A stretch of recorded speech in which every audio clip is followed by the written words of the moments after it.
Iniciando mais um Café com Desgraça, hoje o episódio 3. Muito prazer, eu me chamo Victor Pinheiro, nesse canal falando sobre finanças, negócios e empreendedorismo. Se você gosta desse tipo de conteúdo, não se esquece, se inscreve no canal e ativa o sininho das notificações para receber notificação de vídeos novos sempre que a gente postar alguma coisa por aqui. E para iniciar o vídeo, vamos à notícia 1.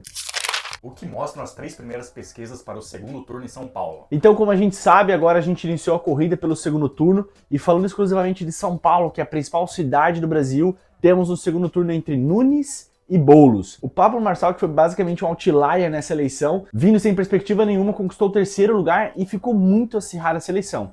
Porém, agora é o segundo turno. E grande parte das pesquisas, elas estão mostrando uma vantagem muito considerável para o Nunes. E os primeiros levantamentos estão dizendo mais ou menos o seguinte: o Ricardo Nunes aparece com 55%, o Boulos aparece com 33%, brancos e nulos somos cerca de 10%, e 2% das pessoas não sabem quem votar ainda. Lembrando que essas notícias são baseadas nas estatísticas do Datafolha, do Paraná Pesquisas e da Fundação Escola de Sociologia. Então esses são os 3 grandes principais pesquisadores aí no que tange as questões das eleições. E a gente está falando das eleições em São Paulo devido à importância que ela tem para o nosso país. O que a gente viu de resultado, principalmente no Brasil, foi uma queda dos partidos de esquerda e um fortalecimento nos partidos de centro e direita também nas prefeituras e os vereadores eleitos. A eleição de São Paulo ela foi bastante divulgada justamente porque tinham candidatos lá que são bem diferentes do que a gente viu habitualmente. Principalmente o Pablo Marçal, né? Porra, tu viu que ele entregou a paçoca dando aquelas notícias falsas lá. Estão dizendo que aquilo ali foi o estopim para ele perder as eleições, né? Acho que foi... Ele não queria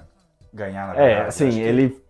Pô, os caras ficaram 1,5% de diferença entre os 3 ali. Mas tu pensa o seguinte, querendo ou não, por mais que ele falou um monte de merda nas eleições, ele era um cara que não tinha nenhum horário dentro da televisão para fazer suas propagandas e não tinha um fundo partidário tão grande quanto o dos outros candidatos. Então, por mais que ele em si tenha sido ruim, digamos assim, no sentido de palavras que ele utilizou, ele mostrou para o Brasil e para os partidos, inclusive, o quanto a internet pode fortalecer um candidato. Então, a democracia, como a gente conhece, ela está mudando. A forma com que ela é propagada nos meios de comunicação também está mudando. E a internet está se mostrando um grande potencial para possíveis novos candidatos. O Boulos gastou mais de 40 milhões, o Nunes mais sei lá quantos milhões, somando os dois juntos, dava mais de 100 milhões de campanha que eles gastaram. E o Pablo Marçal gastou, se não me engano, foi 7 milhões de doações que ele ganhou. Então, olha a diferença, e mesmo assim a gente teve uma eleição muito acirrada. Quase ganhou ainda, né? E detalhe, ele quase ganhou, exatamente. Então, para finalizar essa notícia, vamos ficar no aguardo dos resultados do segundo turno, e podem ter certeza que a gente vai trazer os resultados aqui para vocês também. Ministro Alexandre de Moraes autoriza a reativação do X no Brasil. Depois de uma novela que a gente teve em relação a Elon Musk e o Alexandre de Moraes, temos finalmente a volta do X, né, o famoso Twitter, para o Brasil. E os blogueiros de esquerda que estavam desesperados para utilizar a plataforma estão agora utilizando, sendo que eles apoiaram essa decisão do ministro. A plataforma estava suspensa desde 30 de agosto e o procurador-geral destacou que não tinha mais nenhum impeditivo para a plataforma voltar. O Pedro Gonetti ele afirmou que não tinha nenhuma restrição, então isso fez com que a plataforma voltasse ao seu funcionamento. Um outro tópico sensível dessa discussão foi que a Caixa Econômica Federal fez agora também a transferência de 28 milhões de reais em multas que foram pagadas pelo X para uma conta do Banco do Brasil. O que será feito com esse dinheiro a gente não sabe. Muito provavelmente vai para o bolso dos políticos, dos burocratas, já que sempre eles fazem isso, né? Eles detonam uma pessoa, roubam o dinheiro dela, extorquem essa pessoa e usam o seu dinheiro a seu bel prazer. E tu viu que saiu a notícia também que supostamente o Elon Musk depositou numa conta errada o dinheiro, mas acho que mesmo se depositar, acho que foi uma zoeirinha dele, ou senão acho que é um fake news isso. Assim, o que é verdade e o que não é, a gente sabe que hoje em dia é difícil saber, mas nada impede desse dinheiro que ter sido depositado foi destinado a pessoas e à corrupção, né? A gente não pode duvidar do nosso querido Brasil. Beneficiários do Bolsa Família gastam 3 bi em bets em agosto. A mais nova febre no nosso Brasil. Mais novo investimento, é isso que tem? É o mais novo investimento. Mais novo investimento. As bets hoje movimentam bilhões de reais todos os dias. E detalhe, se você acompanhar o futebol, por exemplo, você vai ver que em uma partida de futebol você pode contar no mínimo 5 empresas de bets diferentes patrocinando esses times e esses campeonatos. Inclusive o próprio Campeonato Brasileiro já tem nome de bet. Então o que a gente está vendo são os brasileiros utilizando inclusive dinheiro do Bolsa Família para jogar em bets. E esse não é só um problema social, mas também um problema econômico. E pode ter certeza absoluta que esse problema é gerado devido à falta de educação financeira que a gente tem. Então o brasileiro entende que ganhar dinheiro fácil, de qualquer forma, é sempre o melhor caminho. Não tem uma cultura empreendedora, uma cultura de investimento para que a gente possa de fato não cair nessas armadilhas. São 3 bilhões de reais. E obviamente o governo federal já está de olho nisso. O primeiro passo que ele fez, regulamentar várias bets e quem não tiver regulamentado está fora, e também lançar possivelmente a sua própria bet. É isso mesmo que vocês estão ouvindo, pessoal. O governo federal quer lançar a sua própria plataforma de investimento. Parece piada, mas é só o Brasil. Só para vocês terem noção do tamanho do movimento de dinheiro que tem, segundo o Banco Central, o gasto médio dos brasileiros que apostaram com o seu dinheiro do Bolsa Família em bets foi de R$100. Dos 5 milhões de apostadores, cerca de 70% são chefes de família, ou seja, muitas vezes o dinheiro que ia ser utilizado para pagar uma conta ou no supermercado acaba sendo utilizado para apostar. E vocês muito bem sabem, em apostas, na grande maioria das vezes, quem sai perdendo é o apostador. Sem risco, sem ganho, né? Sem risco, sem ganho. E saindo das notícias de política e economia, vamos falar um pouco de curiosidades. Documentário revela quem seria o verdadeiro criador do Bitcoin por trás de Satoshi Nakamoto. Esse documentário da HBO acabou balançando bastante o mercado cripto, já que ele se propõe a dizer quem realmente fundou o Bitcoin. E isso pode ter um peso muito grande na criptomoeda, já que um dos grandes princípios do valor do Bitcoin é justamente essa irrastreabilidade de quem seria o verdadeiro fundador. Já que os números mostram que Satoshi Nakamoto teria cerca de 1 milhão de Bitcoins. E se ele colocasse 1 milhão de Bitcoins disponíveis para venda no mercado, isso com certeza detonaria o preço do Bitcoin.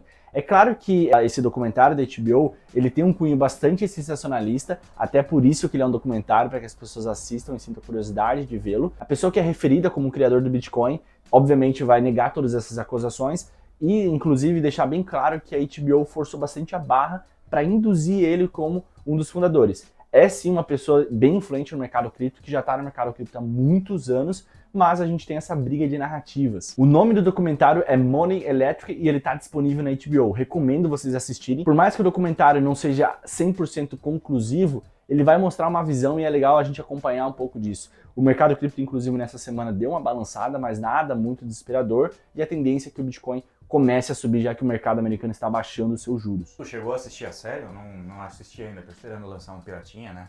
Eu não assisti, eu tenho o HBO, mas eu ainda não assisti a série, pretendo ver ela hoje, inclusive, e tirar minhas próprias conclusões em relação a isso. Mas é impossível saber quem foi o criador do Bitcoin, né? Dali só foi uma jogada de marketing. Exato, e assim, tudo bem, pode ser que ele seja o criador, mas como ele deixou muito bem claro, a ideia dele é que o Bitcoin seja a moeda do mundo. Então, quando a gente fala disso, inclusive, pessoal, por mais que realmente a gente ache o criador, como ele criou essa moeda para ela ser utilizada mundialmente, ele pode simplesmente ter deixado o cargo dele, deixado a possibilidade como dono, e como as próprias blockchains foram desenvolvidas, isso faz com que não tenha um controlador central. Cybercar, Robovan, Optimus e mais. Confira os anúncios do evento do robô da Tesla. Após alguns anos de atraso, a Tesla finalmente revelou ao mundo o seu aguardado Robotaxi, que havia sido prometido pela Elon Musk em 2020. Além do Cybercab, o evento WeRobot, realizado na última quinta-feira, trouxe outras novidades. Foi revelado o Robovan, que como o próprio nome sugere, vai ser um veículo de transporte coletivo, e também o Optimus, o robô da Tesla. E esse evento que aconteceu essa semana foi bem interessante, que além de mostrar essas novidades, ele mostrou ao mundo como o Optimus pode ser realmente útil. E isso acaba sendo até um pouco assustador, né? Já que um robô que faz tarefas de seres humanos, tarefas no trabalho, no dia a dia, como o próprio Elon Musk sugere, nos mostra um pouco do que a gente acompanhou nos filmes, né? O famoso Eu, Robô, ou a guerra dos homens contra as máquinas. Então a gente parece que está começando a ver os inícios de filme de revolta das máquinas. Eu vou até deixar um trechinho ali pro pessoal assistir um diálogo que teve com o robô Optimus, né? Porra, a inteligência artificial tá insana. Optimus. It's insane. It's even talking. Hi to my friend John. John? Where's John? Right here. Oh, hello, John. How are you? How you doing? Very good. That's crazy. I'm Where are talking you to a from, robot. John? From San Jose. Probably from where you were born in Silicon Valley. Wonderful. Where do you live in San Jose? Do you live in Almond Valley or do you live in Santa Teresa area? No, I live in Los Gatos. Los Gatos. Oh, wonderful. Very Yeah. nice area. Where do you live? Beautiful hiking I hear out there. There is. Where do you live? I live in Palo Alto at the current moment. Biggers. Yeah, this is awesome. That's where they train us, that's where we get our builds, and that's where we work with a wonderful group of people. What's the hardest thing about being a robot? Trying to learn how to be as human as you guys are. And that's something I try harder to do every day, and I hope that you will help us become that way. Well, awesome. Nice to meet you, Optimus. You as well.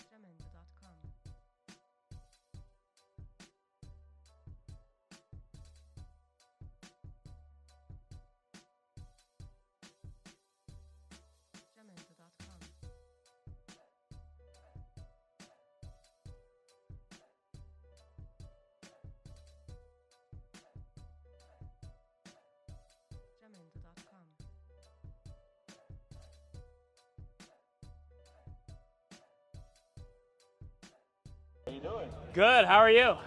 I'm doing awesome. What's your name, sir? John. John. Pleasure to meet you, John. Pleasure to meet you as well. Hi. Would you like to pick your chocolate, sir? Yes, I would. Which one would you prefer, sir? What flavors do you have? Ooh, this is sugar. This is chocolate, vanilla, and dark chocolate. I'll do chocolate. Right on. Can never go wrong with chocolate. Here you go, sir. Thank you. My pleasure. Appreciate it. Thank My you. pleasure. Have a good night. Have a good night. Se a gente já estava preocupado com a inteligência artificial, imagine a gente então agora embarcar a inteligência artificial em um robô humanoide. Então, onde será que essa tecnologia vai parar? Obviamente a gente entende que ela pode ser muito benéfica para os seres humanos, até para facilitar os trabalhos, ajudar o ser humano a fazer tarefas mais árduas, mas isso sempre bota uma pulga atrás da orelha. Eu tava vendo um vídeo do Peter, do ANCAP, daí ele trouxe umas questões, se a gente trouxer umas questões filosóficas, morais, será que a gente tá comprando escravos porque vai custar 30 mil dólares, né? Cerca de 150 mil reais aqui, mas obviamente que se chegar no Brasil vai ser meio milhão para um milhão, né? Daí ele trouxe aquelas questões, será que a gente tá comprando escravos? Será que a gente tá fazendo isso, aquilo? Essas questões morais e filosóficas, acredito que na minha visão, pelo menos, não se aplicariam a máquinas, né? Somente a seres humanos. Exatamente, porra, é um robô. A mesma coisa tratar cachorro como gente. Porra, vai tomar no cu, né? Essa tu me pegou, eu não esperava por essa. O evento foi um sucesso e mostrou ao mundo todas as capacidades que a Tesla quer trazer também. Continua acompanhando o canal que a gente vai trazer notícias em relação a isso e muito provavelmente no futuro você vai estar vendo um Optimus aí no seu trabalho ou no seu dia a dia. E falando de ações, mais renda fixa e menos ações. XP recomenda prudência em meio a incertezas globais. O que a gente tem visto no mundo dos investimentos, por mais que os riscos melhoraram agora no cenário global, com os Estados Unidos abaixando a taxa de juros e o pacote de estímulo fiscal também mostrado pelo governo chinês, ainda não é o momento da gente migrar 100% para a renda variável. Inclusive a própria XP está trazendo um insight da gente ter boa parte do nosso capital nesses momentos alocado em renda fixa. É por isso que é muito importante no mundo dos investimentos a gente ter uma carteira diversificada. Se você colocar todos os ovos numa única cesta, o risco de você tomar no Furebs é muito grande.